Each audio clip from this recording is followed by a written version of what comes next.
I want to sort of go into Epicurus's, mostly with his letter to Menoeceus, because what is here is his theory of prudence. This is the theory of happiness. This is how to keep and maintain a happy life. Now, basically, I wrote a paper about almost a year, maybe about 6 months ago, about this, and I want to use this to kind of articulate my discussion here. Epicurus states that before going into the Epicurean Prudence theory, he says that we need to keep a few things in mind. That God is an undeniable force. I want to think about the Epicurean Prudence theory without the thought of God. The Greeks were big believers in gods, and this is one thing that Epicurus obviously thought. But I want to keep, in thinking about philosophy of happiness, this is obviously one thing I want to use to help my counter-argument against antinatalism. I keep saying that without having told anybody or told you guys what this exactly is, because it's still being formulated somewhat. So, and I may not even say that here. It might even just be a paper that I might reveal in the future, or you might not even know that it's being told to you, and I don't know. But I want to keep this without religious bias, without theological bias, because the antinatalists will not accept any sort of theistic argument that there is a God, therefore we can be happy, he has a plan for all of us and all this stuff, which is what I believe, but it's not something that a atheist antinatalist will accept, because probably as firm, or even firmer than the antinatalist beliefs that an antinatalist has, is their atheist beliefs in no God. So basically, any theologically biased or religiously biased argument is going to be rejected immediately by the antinatalists. So I want to think about things that have to do with happiness, suffering, deprivation, all this stuff, without theological bias. So this is one thing he says that we need to. Epicurus says that keep in mind that God is an undeniable force. Another thing he says that we should not fear death. We should not be scared of there being death, because Epicurus states that when we die, the soul no longer exists. So after death, there's just dreamless sleep, no sentience, none of that. So we shouldn't fear it. We should. And we should also not be afraid of what's to come, and that we should make the most of the time we have in life without fearing death. And we should just make the most of this time here and not be afraid of it, because it's going to be painless, and make the most out of this time here. These are the few thoughts that he has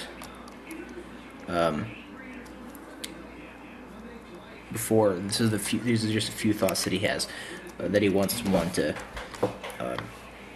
keep in mind before even discussing this whole thing in prudence. The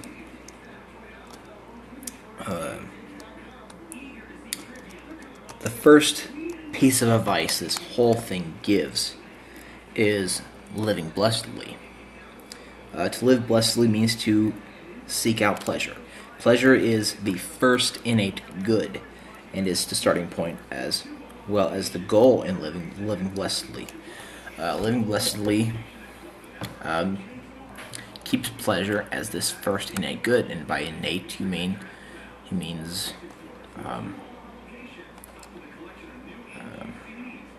inherent, so to speak. Yeah. And I'm trying to think about how Descartes was meaning innate, but because I totally forgot the meaning of innate. Crap. Let's look that one up, because I might be wrong about the exact meaning of innate.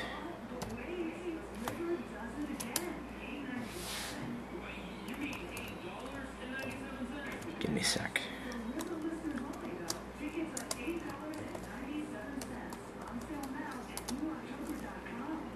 Oh, inborn or natural. Alright. Pleasure is the first innate good and is a starting point and is the goal. So obviously, whenever you think about Epicureanism, you're going to think about pleasure. You're going to think about all those things. But the overall good in pleasure is to be seen when one lives blessedly. Saying that pleasure is the goal, innate good, and starting point of living blessedly does not mean Epicurus believes every pleasurable desire presented should be fulfilled. So,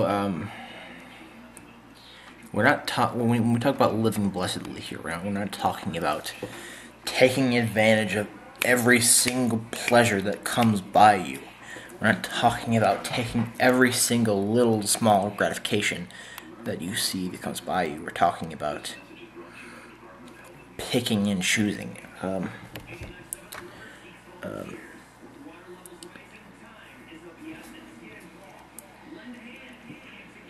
Living blessedly is one aspect of prudence, being a sorting system of desires and how they are responded to, with pleasure or pain or both. In living blessedly, one is to use comparative measurement and examination of the advantages and disadvantages. So we're talking about a sorting system here. Comparative living blessedly is not just, like I said, it's not picky. It's not taking everyone that comes by, but it's a comparative measurement. It's a sorting system. Looking at the disadvantages and advantages of every single pleasure that comes by you, and picking and choosing. It's a whole system of evaluation. Living blessedly is. This is. I mean, if you think about the modern idea of hedonism, this is not fully that, because a hedonist would take all those. At least some versions of hedonism would. But this version is a great sorting system, I think, because you have to pick and choose. And I totally agree with this. We have this whole living blessedly thing.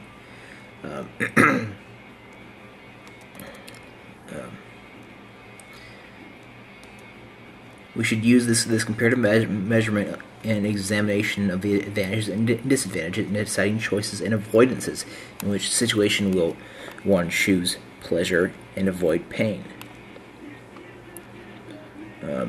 or vice versa. One must not always choose pleasure, only necessary desires of pleasure. In choosing any random pleasure, a small pleasure benefiting you can be responded with unbearable pain. It is because of this pleasures must be chosen carefully. Not all pains should be passed up, because it could be in any given situation that for a small or large pain being endured, an even larger pleasure will result. Using this sorting system of living blessedly, the goal is still pleasure of the greatest variety, even if some pain is experienced as a result. All right. This whole theory of Epicureanism, or just even living blessedly, the one part of the theory that a degree of pain being dealt with can lead to even more resulting pleasure, is one reason why I dislike antinatalism. Antinatalism, I've been talking to one all day, I've been fighting with one all day, arguing with one all day, who keeps saying that it's still unethical to procreate because that person will have suffering and deprivation regardless. For one thing,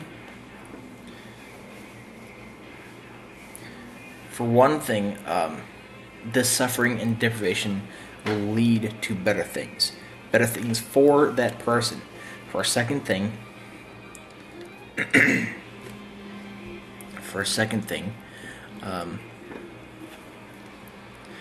you have the possibility that suffering can be good for you anyway. It might suck. A lot of bad things might happen, but there's just, I don't know, it's just, I don't know, this whole thing I think is difficult to compare to antinatalism, but I really like this, and I really favor the whole prudence theory and the whole living blessedly more than antinatalism, definitely. If one lives blessedly, as shown by Epicurus, having a happy, pleasant life is feasible. In most cases, however, an extra specification is needed in prudence. The second aspect of prudence, making it have this sorting system feel to it, as well as living blessedly and maintaining self-sufficiency. Self-sufficiency is Epicurus' way of further controlling partake of desire in achieving happy, pleasant life.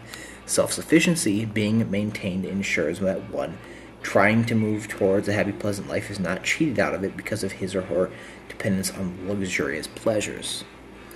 Epicurus states that the point of self-sufficiency is not to say that the luxuries must be left out of a happy, pleasant life. In any prudence theory, pleasure is what is ultimately strived for, as it is the point and the goal of living blessedly. One must be self-sufficient to be happy and pleasant in life, because luxuries will assuredly not always be present. If one is not self-sufficient, those luxuries and those luxuries are removed, any happiness that was there before is now gone. The main point of requiring a self-sufficiency in prudence is that people must be able to live life without lavish luxuries to have happy, pleasant life. Now, again, this is my paper that I wrote on this, which is I think is well written enough that I want to read from this, which is why I'm reading from this and not just talking to you straightforward, because I think I'll probably butcher the whole thing of prudence when I wrote it, I think, pretty well here. So basically we have the second aspect of prudence along with living blessedly. We have another part of this whole thing here is self-sufficiency. Now, what you want to be self-sufficient from is all these pleasures. You want to be self-sufficient from that. Now, what it seems like the antinatalist wants to be free from is from suffering and deprivation. And the antinatalist obviously sees that it's not possible for a existent life to be without suffering and deprivation. So we obviously gotta die out the race, not make any more kids. But now I'm thinking about, what if there was this life without the dog sleeping and barking in her sleep?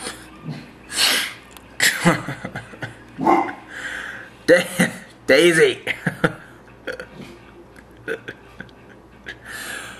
Okay.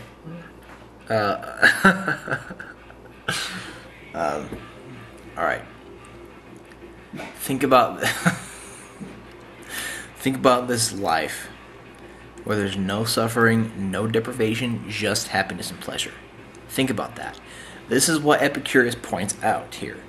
That this sort of life where you have all pleasures and luxuries, you're going to grow dependent on them, and you will be continuously unsatisfied. And then what if those things got taken away from you? Because in the real life, there's a great possibility. But think about this fake possible life where there's no suffering, there's just only pleasure. Think how continuously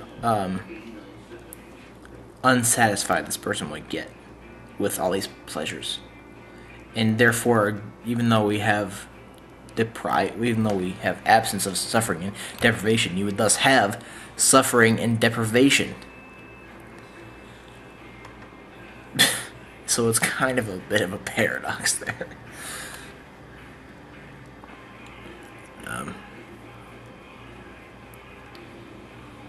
I mean, I can see why they have this, but it's, I don't know.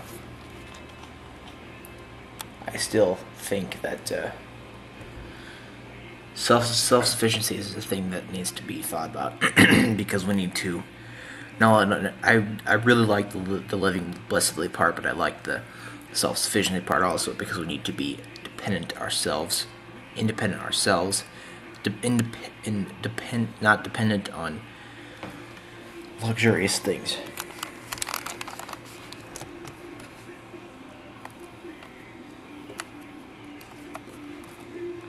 So, I'm thinking of this as a huge sorting system here.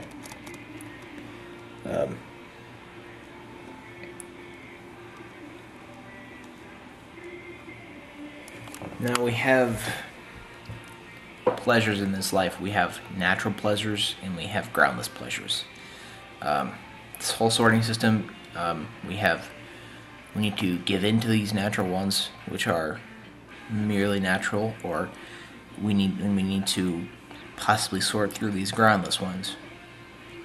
So this is the whole thing I've been talking about this whole time. We have the prudence, because this whole thing of self-sufficiency and living blessedly is what prudence is.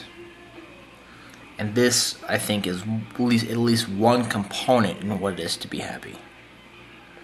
But, thank you.